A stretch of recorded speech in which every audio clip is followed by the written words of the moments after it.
Eso ya tienen que ir pensando un poquito porque les falta poco. Bien, entonces, si hablamos de traumatismo laringotraqueal, sí que es un tema que va a entrar al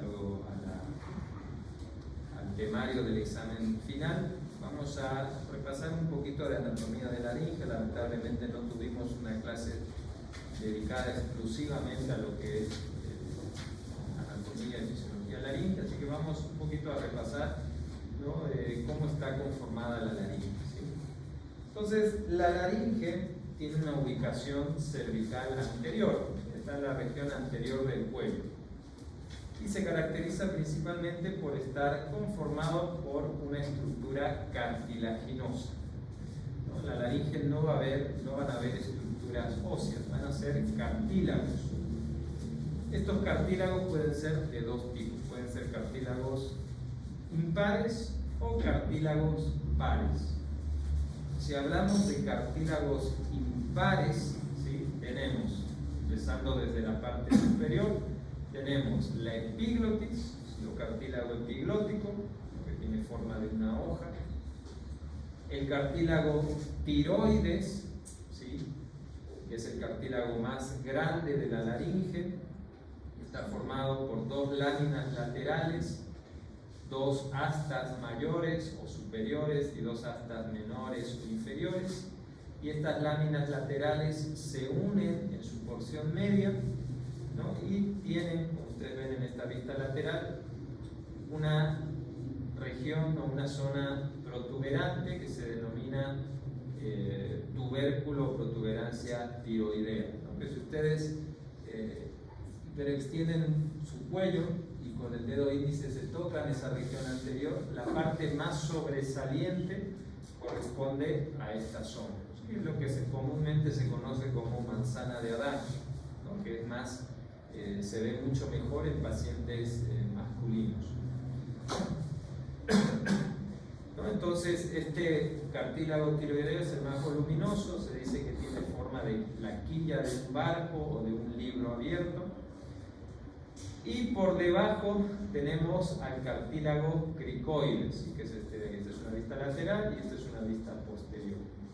El cartílago cricoides es el más inferior, es un cartílago impar también, tiene dos partes, una porción anterior que se llama anillo, ¿sí?, que es esta de aquí, y una porción posterior que se denomina lámina posterior del cartílago cricoides, que es esto de aquí. ¿Sí? Entonces, esos son los tres cartílagos impares de la laringe. Y va a tener también cartílagos pares. ¿Cuáles van a ser estos cartílagos pares? Tenemos en primer lugar los cartílagos aritenoides, ¿sí? Estos cartílagos aritenoides se van a articular con el borde superior de la lámina posterior del cartílago cricoides, esto que ven aquí. Estos cartílagos aritenoides en su vértice se van a articular con otros cartílagos, ¿sí?, que van a ser los cartílagos corniculados. Y en el vértice de los cartílagos corniculados van a estar los cartílagos cuneiformes, ¿sí? Entonces, esos van a ser los cartílagos pares de la laringe. Bien, entonces, topográficamente la laringe se va a dividir en tres zonas. No sé si se acuerdan, la faringe también se dividía en tres zonas, ¿no? ¿Qué eran cuáles? ¿Quién se acuerda? De superior e inferior. Nasofaringe, orofaringe y laringofaringe, ¿no? Esas son las tres porciones de la faringe. Entonces, la laringe también se divide en tres zonas.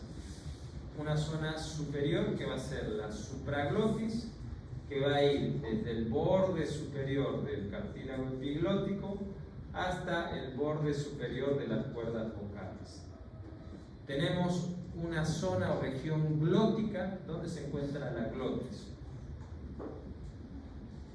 Esto lo habíamos comentado la clase pasada.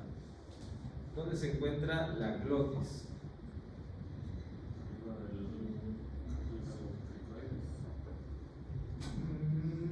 Está encima del cartílago cricoides, pero ¿en qué zona específicamente?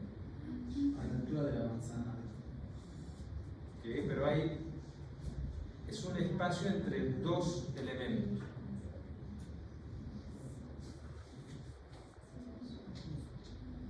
¿Cuáles van a ser? Acuérdense, la glotis es el espacio entre ambas cuerdas vocales. ¿Sí? Es el espacio glótico. Entonces, esta glotis, ¿sí?, se va a extender del borde superior o de la cara superior de las cuerdas vocales a la cara inferior de las cuerdas vocales. ¿Sí? Entonces, el espacio comprendido entre ambas cuerdas vocales. Y luego tenemos la subglotis. ¿Sí? ¿De dónde a dónde va a ir la subglotis? De la cara inferior de las cuerdas vocales al borde inferior del cartílago cricoides.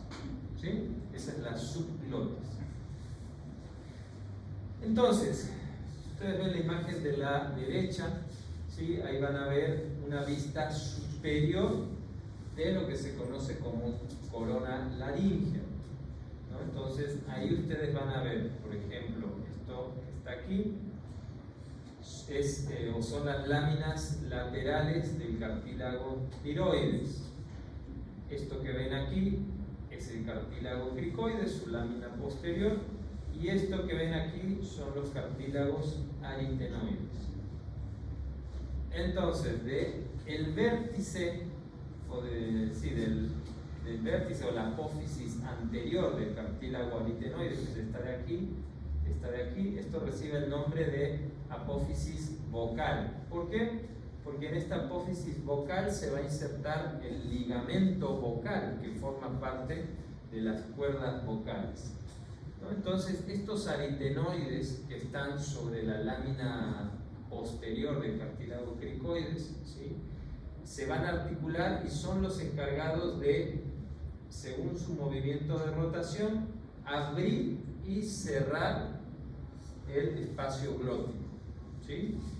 Entonces son muy importantes para lo que es la abducción y la aducción de las cuerdas vocales. Además vamos a tener en esta laringe diferentes membranas, ¿sí? Sobre todo lo que es la membrana tiroidea.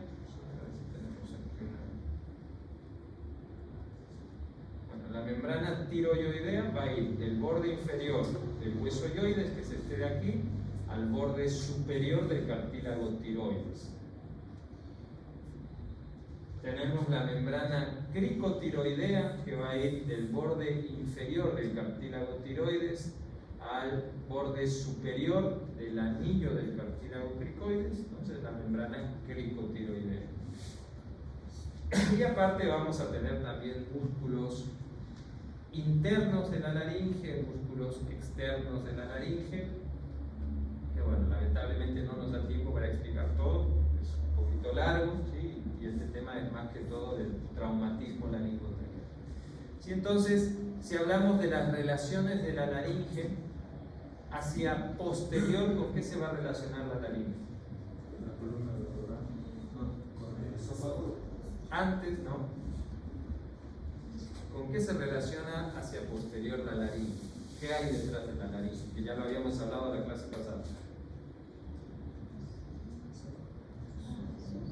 No, el esófago está más abajo.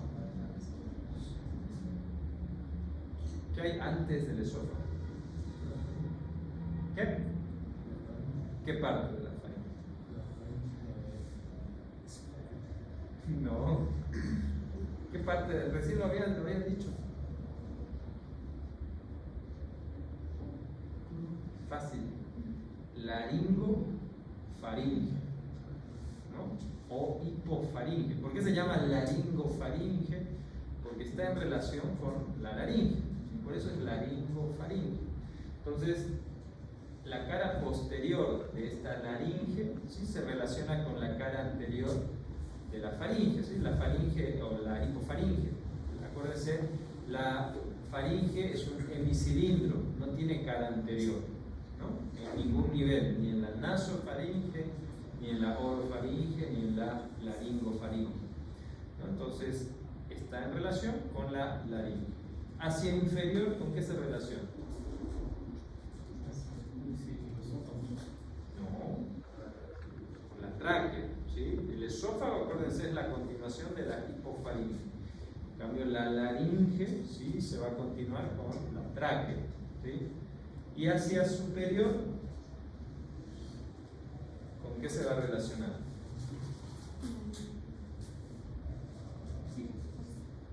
¿Con qué se relaciona hacia superior?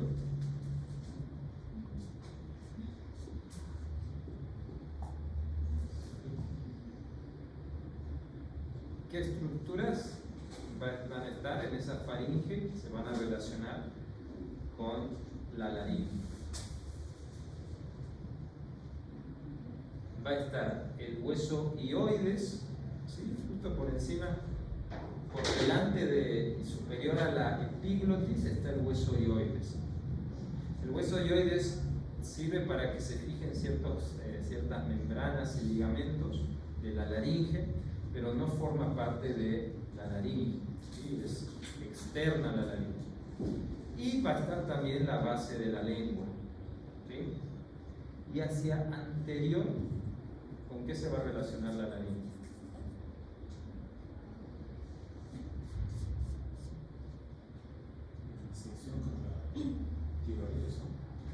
Puede ser con la tiroides, sobre todo a nivel anteroinferior, ¿no?, la glándula tiroides.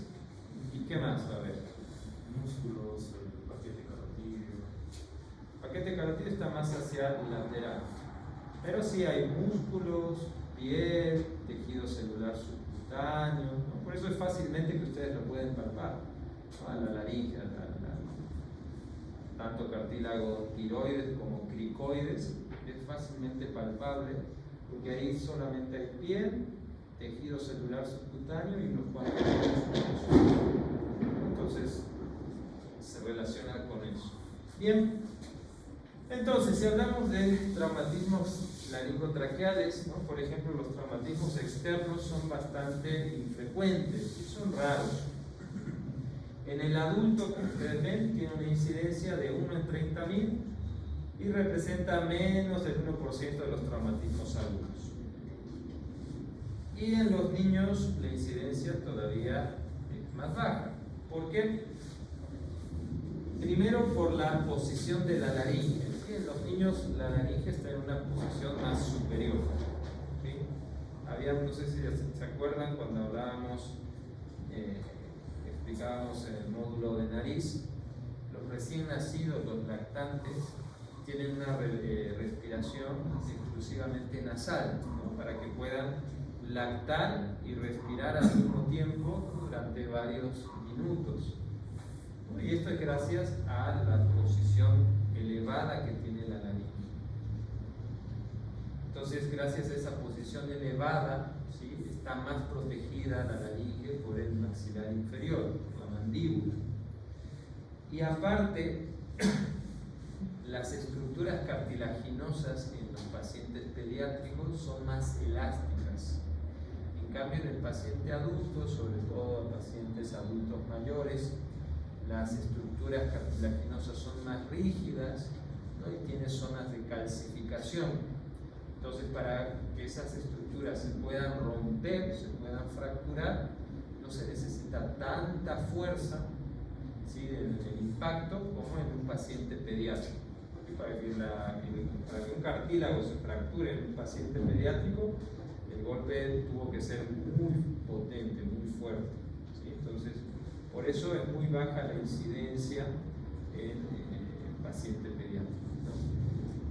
Y en general, ¿no?, como dicen también, es algo raro, ¿no?, y a veces incluso puede pasar desapercibido, porque muchas veces estos pacientes con trauma laríngeo o trauma laringotraqueal suelen ser pacientes politraumatizados, ¿no?, pacientes, no sé, que sufrieron un accidente de tránsito y están con fracturas a nivel del tórax, cadera, sufrieron un TEC, ¿no? Entonces, a veces la clínica de traumatismo laringotraqueal pasa desapercibida, ¿sí? Y los médicos se concentran en otras regiones, ¿sí? Entonces, eso hay que tenerlo en cuenta. Bien, entonces, hablando de la posición de la laringe, lo que habíamos dicho, ¿no? Está en la región cervical anterior. Entonces, estando en esa región cervical anterior, sí puede estar más expuesta, pero gracias a las estructuras que hay alrededor, tiene cierto nivel de protección, ¿no? Por ejemplo, tenemos a los músculos esternocleidomastoideos, ¿no? Que ejercen una protección a nivel lateral, ¿sí?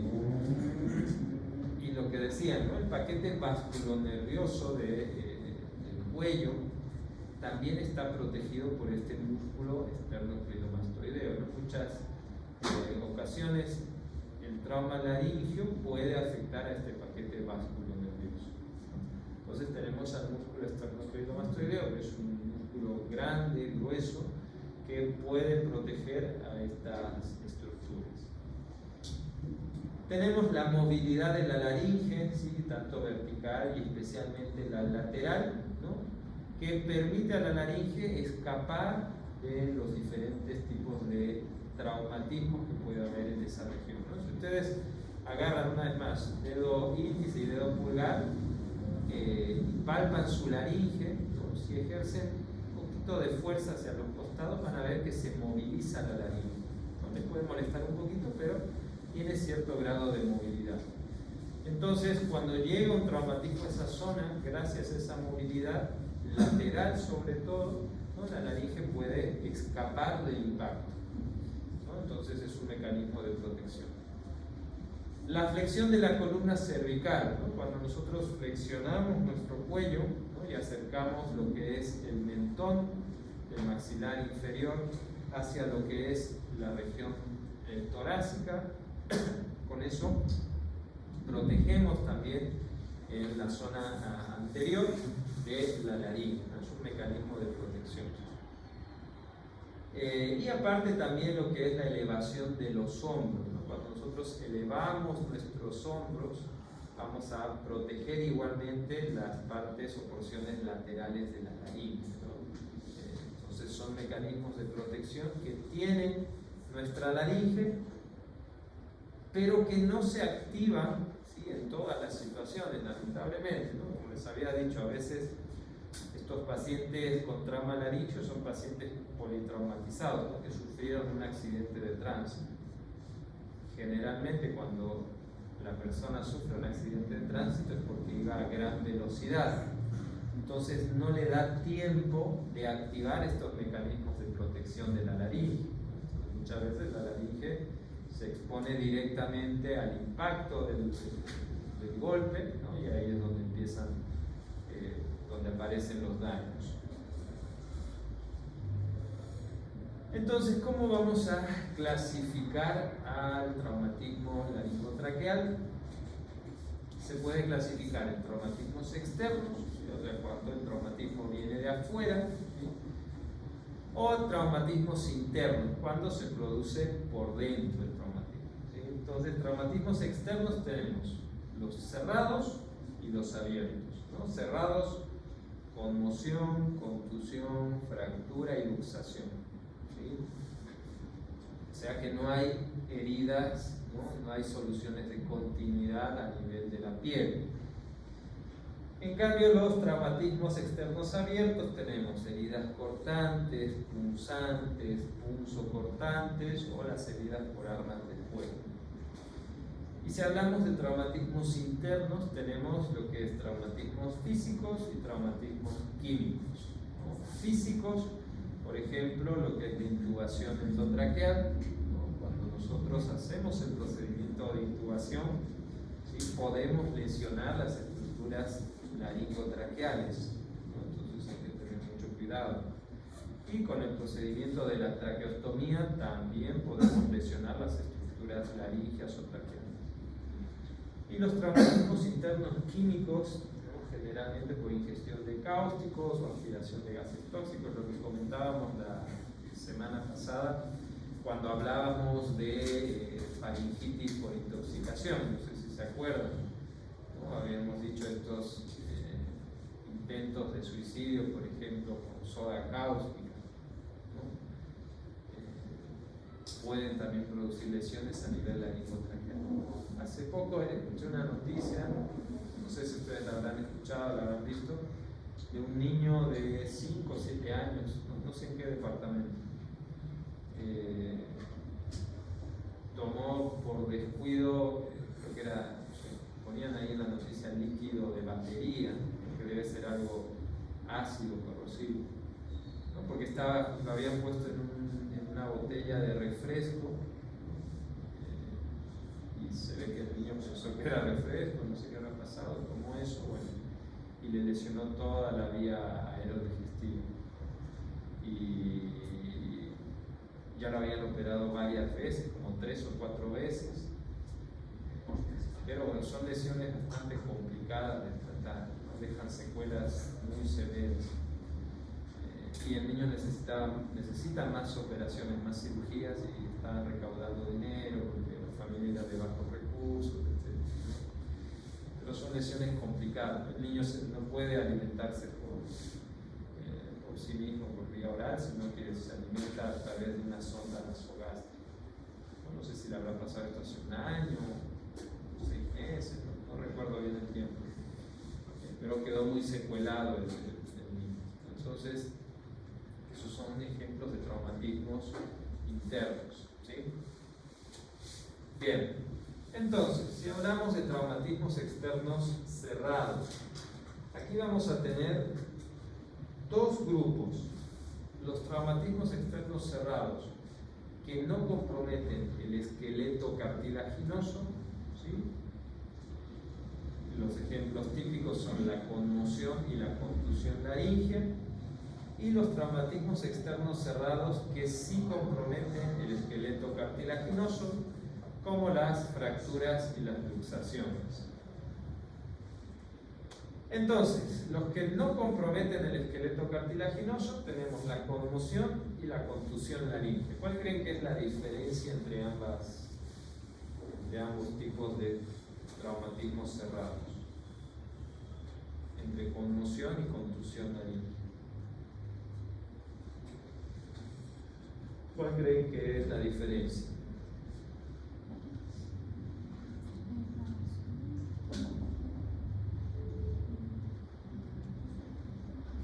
No hay ninguna diferencia. Puede ser la inflamación y también la hemorragia que sucede. ¿En cuál? En la conmoción va a ocurrir una fuerte inflamación alrededor de todo el área. La contusión puede generar daño del cuerpo, como sangrado, por ejemplo, en los estómago. ¿Qué? ¿Eso en cuál? Contusión. ¿Qué? ¿Y la conmoción? Un golpe sería que no hubiera un daño grave. Que va más o menos por ahí, ¿sí? Entonces, conmoción, ¿sí? Laringia se va a caracterizar porque no hay lesión macroscópica, ¿sí? En la conmoción, o sea, no hay hematomas, no hay nada. En cambio, en la contusión, ¿sí? Va a haber lesión macroscópica del tejido blando, ¿no? Entonces, si hablamos de conmoción laringea, un ejemplo típico, muy conocido, es el espasmo laríngeo, ¿sí?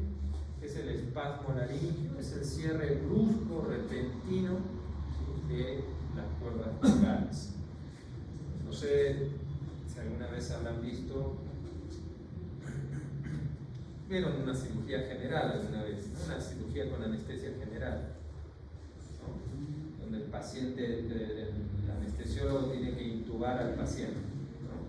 Entonces, una de las complicaciones, ¿sí? De esa intubación endotraqueal puede ser el espasmo laríngeo, que es una complicación grave, ¿no? Porque el paciente se le cierra, ¿sí? El espacio glótico, ambas cuerdas vocales se mueven hacia la línea media, ¿no? Y el paciente no puede respirar, ¿no? Y puede fallecer.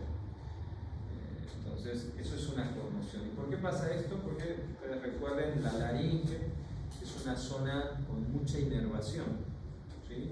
Y al tener mucha inervación también es una zona con muchos reflejos que se pueden desencadenar por diferentes cosas, ¿no? No sé si les habrá pasado alguna vez que están tomando agua, ¿sí? Y quieren hablar al mismo tiempo y a veces unas gotitas de agua se van hacia la laringe y uno empieza, parece que se le cerrara y uno empieza a toser, ¿no?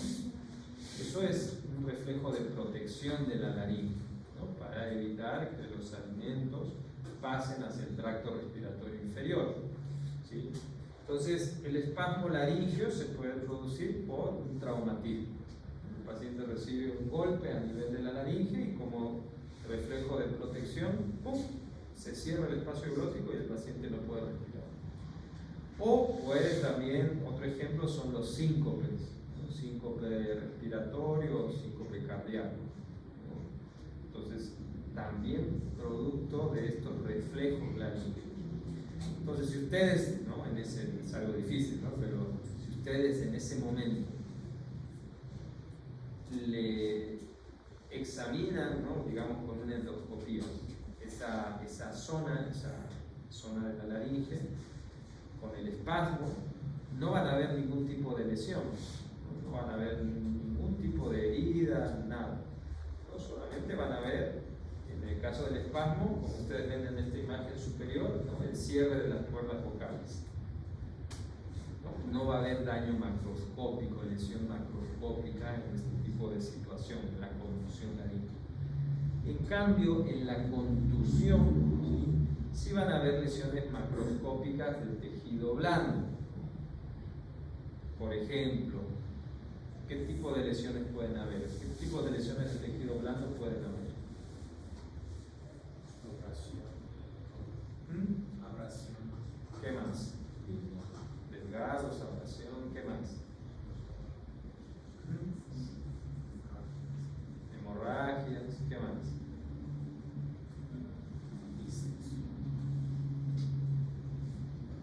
Equimosis, edema, ¿no? Todo ese tipo de cosas son lesiones de tejido blando, ¿no? Que se pueden producir por un traumatismo a nivel de la laringe, ¿no? Entonces, si ustedes ven, por ejemplo, la imagen inferior, ¿no? ¿Qué es lo que ven ahí? Ok, las cuerdas vocales. ¿Cuál es derecha y cuál es izquierda ahí?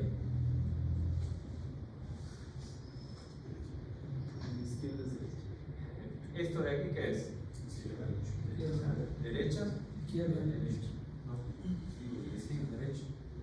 Derecha, dicen. ¿Y esta de aquí sería la izquierda? Y otros dicen, ¿todos están de acuerdo? O alguno dice esta es derecha. ¿Cuál es anterior y cuál es posterior? ¿Esto es anterior o esto es posterior? Esto es anterior y esto es posterior. ¿Están todos de acuerdo? ¿Sí? No, es al revés. Esto es anterior y esto es posterior, ¿sí?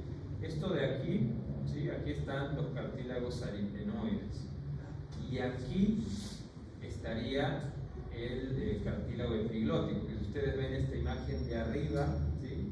Esto de aquí sería el cartílago epiglótico. Esto que ven aquí, ¿sí? Esos son los pliegues aritenoepiglóticos, que es esto de aquí, ¿sí? Entonces, esto es anterior y esto es posterior.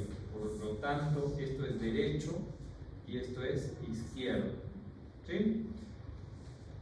Entonces, ¿qué diferencia hay entre la cuerda vocal derecha y la cuerda vocal izquierda?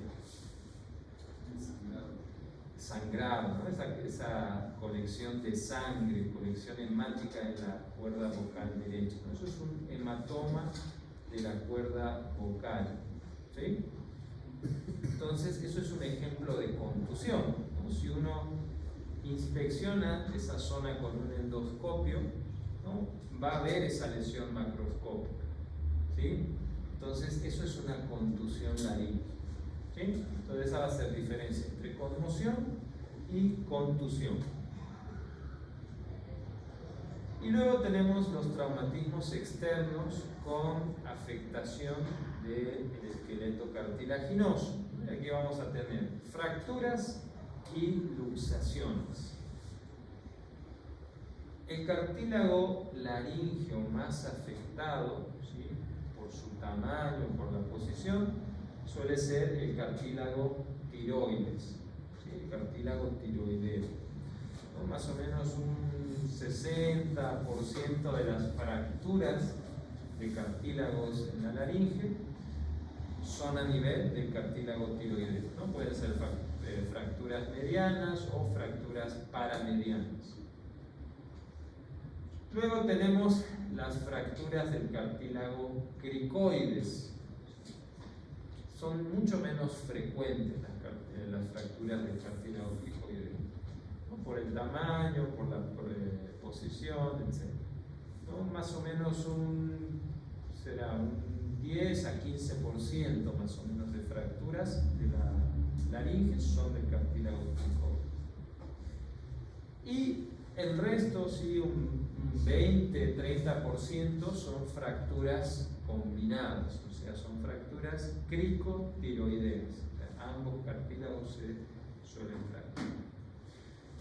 Entonces, hay que tener mucho cuidado, ¿no?, sobre todo cuando uno se encuentra con fracturas del cartílago cricoide, que si bien son las menos frecuentes, son las más peligrosas, en el sentido de que el espacio endolaringio a nivel del cartílago cricoides, ¿sí?, si ustedes ven, ¿no?, el espacio endolaringio del cartílago tiroides, esta es una vista posterior, ¿sí?, de la laringe.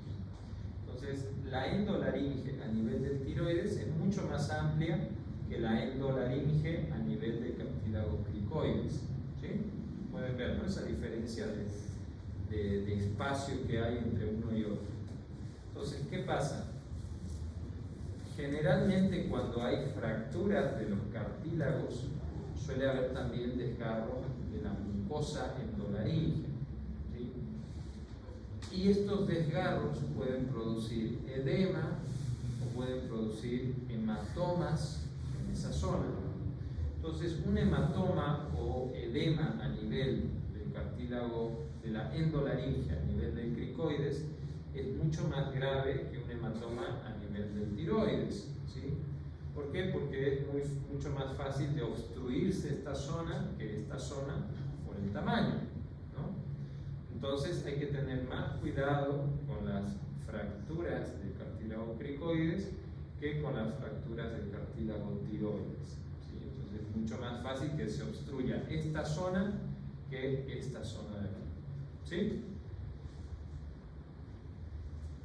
Bien. Y si hablamos de luxaciones, el sitio más frecuente que suele luxarse es la articulación cricoaritenoidea, ¿sí? Habíamos dicho que los aritenoides, ¿sí?, se articulan con el borde superior de la lámina posterior del cartílago cricoides. Entonces, estos cartílagos aritenoides rotan sobre esta lámina posterior del cricoides y son los encargados de abrir y cerrar las cuerdas vocales, ¿no? Son los encargados del movimiento de aducción y abducción de las cuerdas vocales, ¿no?, con los diferentes músculos que hay, los músculos intrínsecos de la nariz. Entonces, si hay una luxación de la articulación aritenocricoidea o cricoaritenoidea, va a estar comprometido el movimiento de abducción y aducción de las cuerdas vocales. Entonces hay que tener en cuenta eso.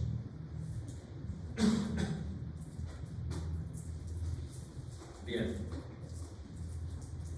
Y luego tenemos los traumatismos laringeos abiertos. Si los comparamos con los traumatismos cerrados, son mucho menos frecuentes, ¿no? La mayoría de los traumatismos laringeos, un 80%, son cerrados y solo un 20% son abiertos, ¿sí? Pero los abiertos pueden ser más graves, ¿no? Entonces aquí tenemos los ocasionados por heridas cortantes, ¿no? Los de tipo herida punzante y los ocasionados por arma de fuego.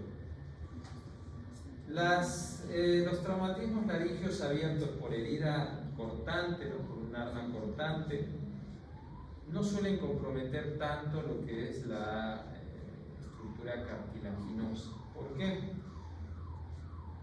Porque el arma blanca, cuando entra en contacto con la superficie del cartílago, este cartílago tiene una superficie lisa, suele resbalar sobre esa superficie, ¿sí? Y dañar tejido blando de la laringe, como por ejemplo la membrana tiroidea o la membrana cricotiroidea o los músculos infraioideos, ¿sí? Se suele dañar más tejido blando o incluso puede dañar el paquete vasculonervioso del cuello, ¿sí? Entonces no suelen dañar, no suelen ocasionar lesión frecuentemente sobre los cartílagos laringeos. Las heridas o las ocasionadas por armas punzantes, ¿no? Igual pueden producir daño de tejido blando, pero hay que tener mucho cuidado, ¿sí? ¿Por qué? Porque a diferencia de las heridas cortantes, el orificio de entrada por arma punzante puede ser mínimo, ¿sí? No puede ser no muy notorio y puede dar la impresión de que no hay mucha lesión de las estructuras internas, ¿no? Pero hay que tener cuidado porque a veces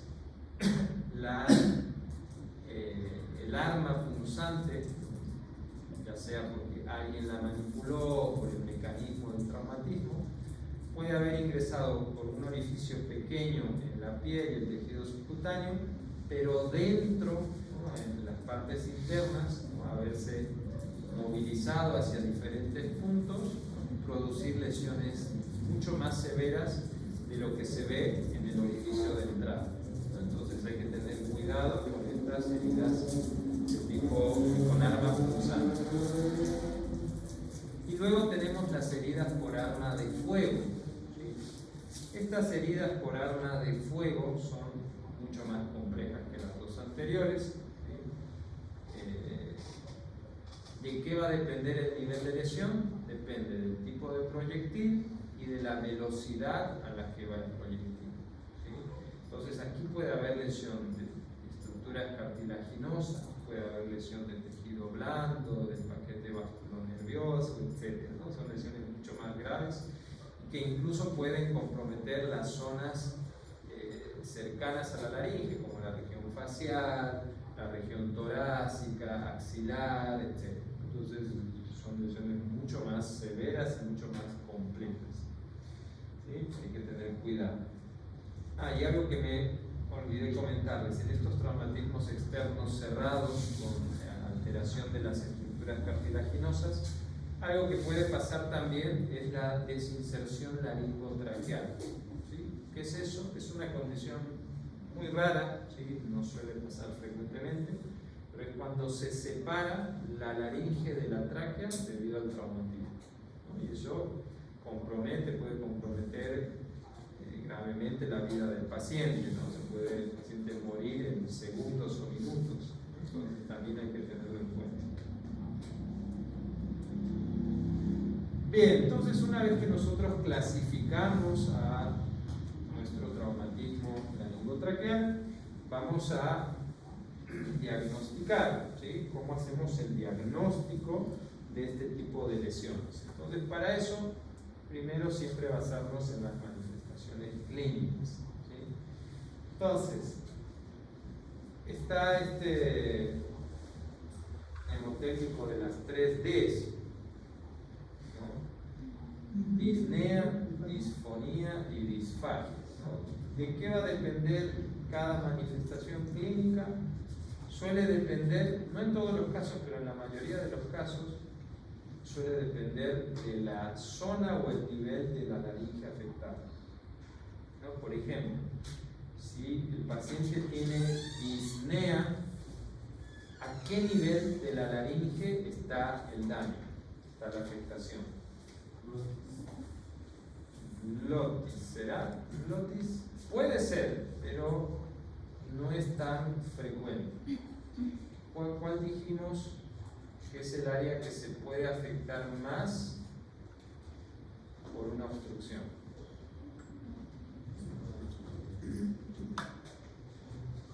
¿Cuál?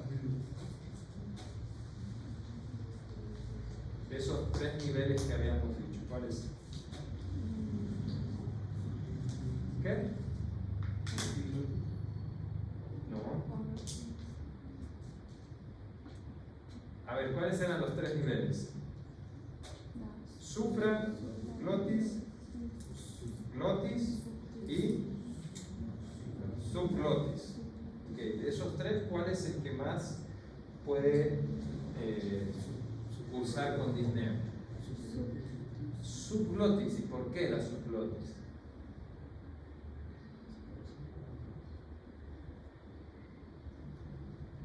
Lo acabamos de decir hace poquito, hace unos minutos.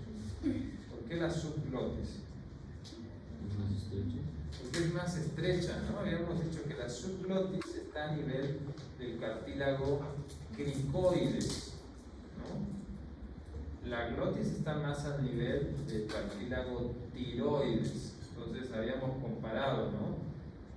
El tamaño de la endolaringe a nivel del tiroides y el tamaño de la endolaringe a nivel del cricoides, ¿no? Y el cricoides era mucho más estrecho que la glotis. Entonces, una lesión, por ejemplo, inflamación de la mucosa a ese nivel, o un hematoma a ese nivel, aunque sea pequeño, puede comprometer la respiración del paciente, ¿no? Y el paciente debe cursar con disnea, ¿no? Entonces, disnea, pensamos subglotis. Disfonía.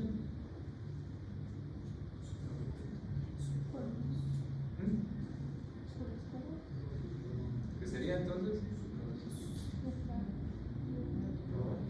¿Cuerdas de glotis? Sí. ¿No? Entonces, acuérdense, si las cuerdas vocales son las encargadas de la voz, ¿sí? Cualquier alteración a nivel de esas cuerdas vocales puede cursar con disfonía, con alteración de la voz. Entonces el espacio glótico está entre ambas cuerdas vocales. ¿Y la disfagia? Con la supraglotis, que es lo último que nos queda. La supraglotis, pacientes con lesiones a nivel supraglótico pueden tener disfagia. ¿Sí? Entonces, tenemos esas 3 manifestaciones clínicas que nos pueden ayudar a determinar el sitio de la lesión. ¿Sí? Y luego tenemos también el examen físico, ¿no? Inspección y palpación principalmente. Entonces, nosotros podemos inspeccionar esa región cervical anterior en busca de algún tipo de lesión, ¿no? Heridas, equimosis, inflamación, hematomas, etc., cuerpos extraños, etc., ¿no? Todo lo que ustedes ya saben que pueden valorar con inspección. Pueden palpar también esa zona, ¿no? En busca de alteraciones de la sensibilidad, ¿no? Palpamos y el paciente siente dolor, ¿no? Eso no es normal. Podemos también palpar para ver la movilidad de esa laringe. Podemos palpar crepitación en caso de fracturas conminutas. Podemos palpar enfisema.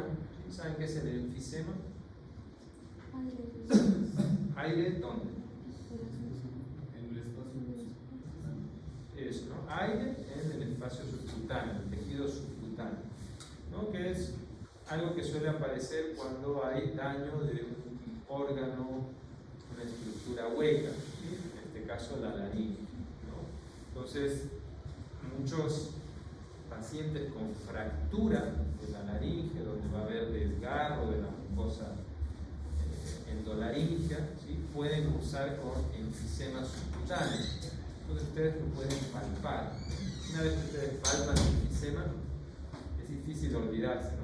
Es bastante típico, es como palpar con cierto tipo de esponja, ¿no? Palpa y se siente bien, una sensación muy específica, ¿no? Ustedes lo palpan y no se olvidan más. Entonces pueden palpar eso, ese maso cutáneo. Y tenemos también estudios complementarios, ¿sí?, que nos pueden ayudar a diagnosticar el grado de lesión que puede haber por el traumatismo laringotraqueal, ¿sí? Entonces, entre estos estudios complementarios tenemos, por ejemplo, lo que es la endoscopía laríngea, ¿sí? Nosotros podemos ver en vivo y en directo si hay algún tipo de alteración de esa laringe, no todos los centros de salud, los hospitales cuentan con este equipo, entonces a veces esa es una desventaja, y se tiene que hacer con el paciente consciente, ¿sí?, que no tenga un grado severo de disnea. ¿Sí? Como les digo, muchas veces estos pacientes con traumatismo laríngeo son pacientes politraumatizados, ¿no? Entonces puede estar el paciente inconsciente y no van a estar pensando en hacer una endoscopía, ¿no? Entonces, por eso suelen pasar desapercibidos, ¿no?, por esa causa. Entonces ustedes ven, estas son imágenes de una laringe donde se puede ver, ¿no?, una lesión eritematosa, ¿no?, parece hipnótica a nivel de lo que es la banda ventricular, también llamada cuerda vocal falsa. Entonces, bueno, aquí está en abducción y en aducción, ¿sí? Y podemos también ayudarnos con estudios de imagen, como por ejemplo la radiografía simple de cuello lateral, donde vamos a ver la columna cervical, los maxilares, la corriente de aire, tejido blando, etc., ¿no? Podemos ver si hay cuerpos extraños, etc. Y mejor aún todavía, si contamos con esa posibilidad, los estudios ya más complejos como la tomografía o la resonancia. Aquí, por ejemplo, estamos viendo una tomografía, ¿sí? Este es un corte axial. Ustedes están viendo una vista inferior de la laringe, ¿sí?, donde van a ver aquí el cartílago tiroides, ¿sí? Estas son las láminas laterales del cartílago tiroides, y esto de aquí es el espacio glótico, ¿sí? Entonces, si ustedes ven las flechitas verdes, ¿sí?, no sé si se ve, hay un área de separación, entonces esa es una fractura del cartílago tiroides. Entonces, con la tomografía podemos identificar este tipo de lesiones. Como les digo, lamentablemente no siempre se cuenta con estos equipos, ¿no?, con tomografía y mucho menos con resonador, ¿no? Es bastante complicado que un hospital o un centro de salud tenga este tipo de estudios, ¿sí? Bien, entonces una vez que nosotros diagnosticamos a nuestro traumatismo laringotraqueal, ¿cómo vamos a manejarlo? ¿Qué tratamiento le vamos a dar? Entonces, aquí podemos también clasificarlo en estadios según el grado de afectación, ¿no? Y según estos estadios le vamos a dar un manejo específico, ¿no? Entonces, tenemos desde los estadios más leves, que es el estadio 1, ¿sí?, donde van a haber lesiones de tejido blando, hematomas, laceraciones, etcétera, pero no hay fractura, ¿sí?, no hay afectación de esqueleto cartilaginoso, y por lo tanto la afectación respiratoria probablemente sea mínima, ¿no? El paciente no va a tener tantos problemas para respirar. Y bueno, nos vamos al otro extremo, ¿sí?, el estadio 5, ¿no?, donde lo que les comentaba, ¿no?, la desinserción laringotraqueal, esa separación de la laringe con la tráquea que puede comprometer la respiración del paciente de forma súbita y fallecer, ¿no? Entonces esto ya es una afectación muy grave. Entonces, según esto, nosotros podemos brindarle cierto tipo de manejo, ¿no? Si es un traumatismo aislado, ¿no?, donde solamente el problema es a nivel laringotraqueal, vemos a qué estadio corresponde, ¿no? Si es un estadio 1, podemos pedir una endoscopía, seguramente el paciente no va a estar inconsciente, no va a estar despierto, un TAC, hospitalizar, ¿no? Para control, si el paciente puede cursar con disnea, tratamiento con corticoides y siempre monitorizarlo al paciente. En cambio, si son los estadios más graves, un estadio 3, 4 y 5, ¿no? Ahí hay que valorar si debemos realizar algún procedimiento quirúrgico como la traqueostomía, ¿no? Hacer una endoscopía o una exploración quirúrgica.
Aparte de valorar la porción laríngea, hay que atender, ¿no? El resto de las lesiones en otras partes del cuerpo. Entonces, siempre hay que estar muy atentos, ¿no? Como les decía, muchas veces pasa desapercibida la lesión laringotraqueal porque hay afectaciones mucho más visibles, ¿no? Por ejemplo, a nivel torácico, a nivel craneal, ¿no? Que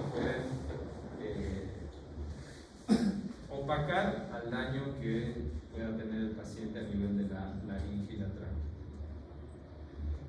Entonces, una situación especial que puede haber en estos pacientes con traumatismo laringotraqueal es el SOLA. ¿Qué es el SOLA? Creo que esto lo habíamos hablado también alguna vez. Es el síndrome de obstrucción laringea aguda, ¿no?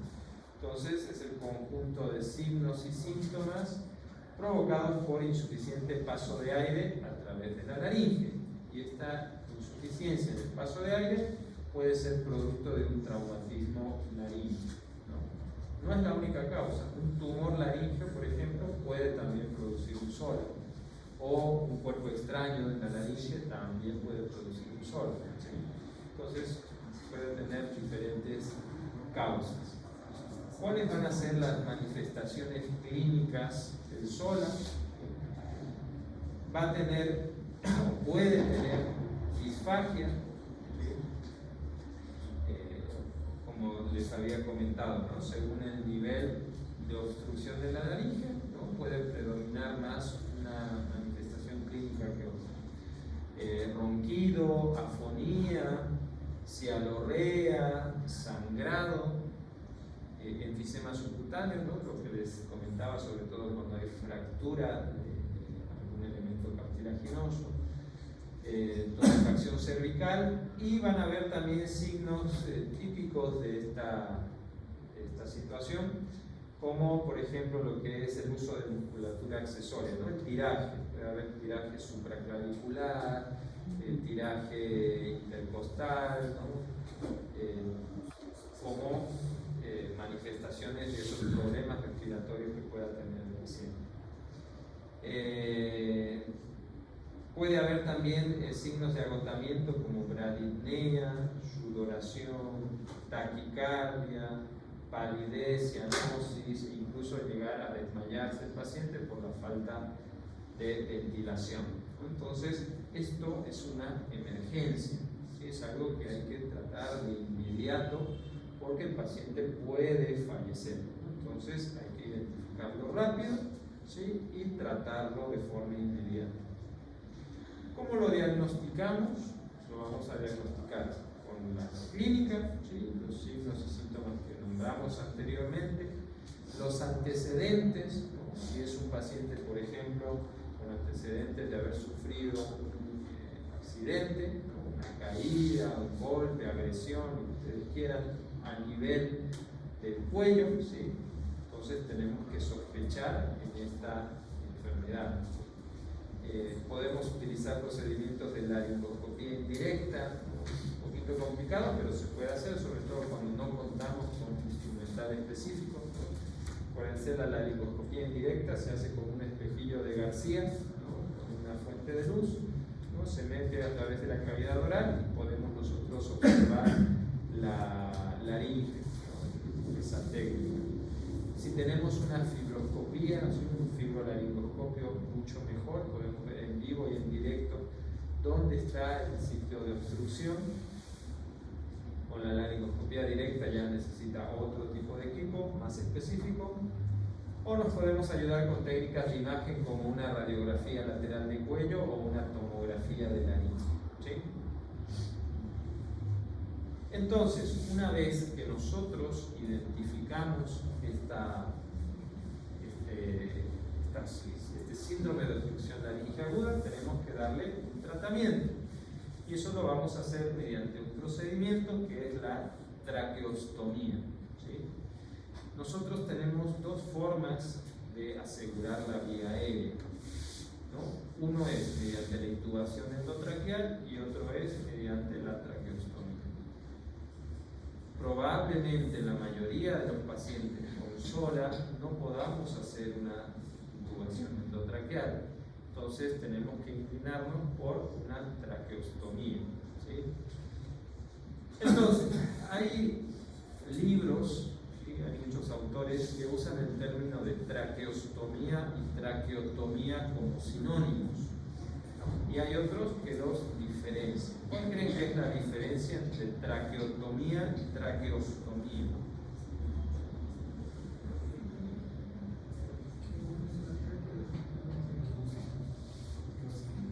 ¿Cuál puede ser la diferencia entre uno y otro?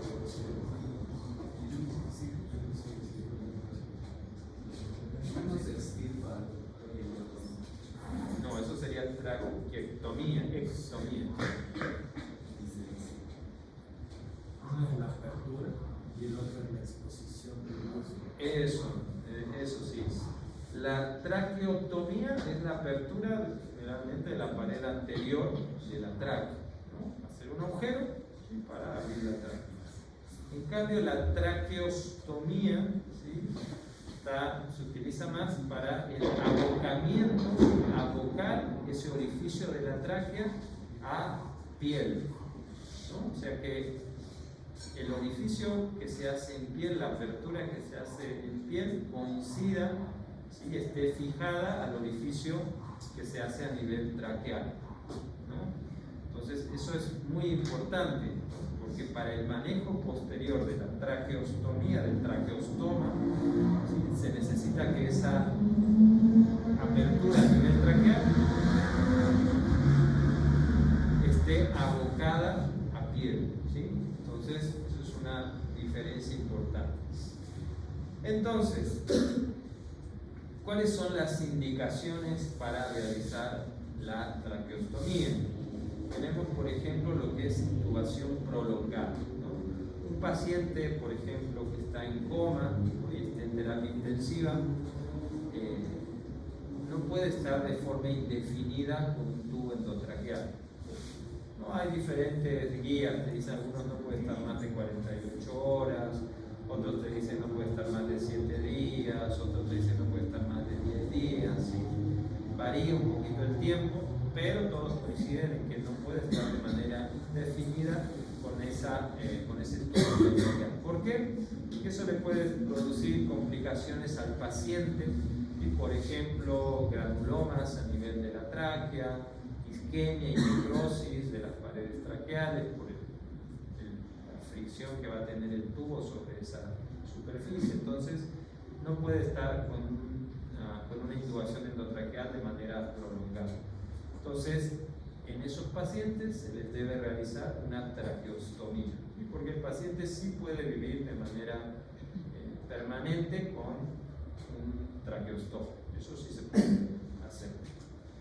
Bueno, están luego lo que son los SOLAS, ¿no? En el caso de estos síndromes obstructivos laringeos agudos, manejo de secreciones, los pacientes que por alguna razón no pueden controlar las secreciones, por ejemplo la saliva, el moco o el tema de los alimentos, ¿no? Toman agua y el alimento se va hacia la vía respiratoria inferior y tiene cuadros constantes, reiterativos de neumonía por broncoaspiración. Entonces eso es un peligro.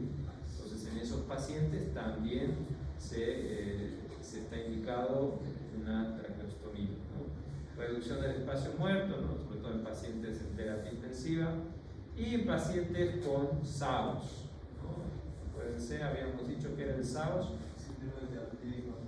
Eso, ¿no? El síndrome de apneas y apneas obstructivas del sueño, ¿no? Actualmente ya no se suele hacer mucho este tipo de procedimientos. Se solía reservar la traqueostomía en pacientes con SAOS severo que no responde a ningún tipo de tratamiento, ¿no? Y sobre todo que tengan enfermedad corazón-pulmón, ¿no? El cor pulmonar. Entonces esos pacientes como última instancia, como no había forma de mantener abierta la vía aérea durante el sueño y les saturaban demasiado, entonces a esos pacientes se les indicaba la traqueostomía, ¿no? Ahora es un poquito más raro de ver eso porque ya hay muchas técnicas de tratamiento para este tipo de problemas. Bien, bien, bueno, vamos a quedar ahí, bueno, seguirá después el procedimiento con la técnica quirúrgica, pero ya no nos va a dar el tiempo. Prendemos la luz, por favor.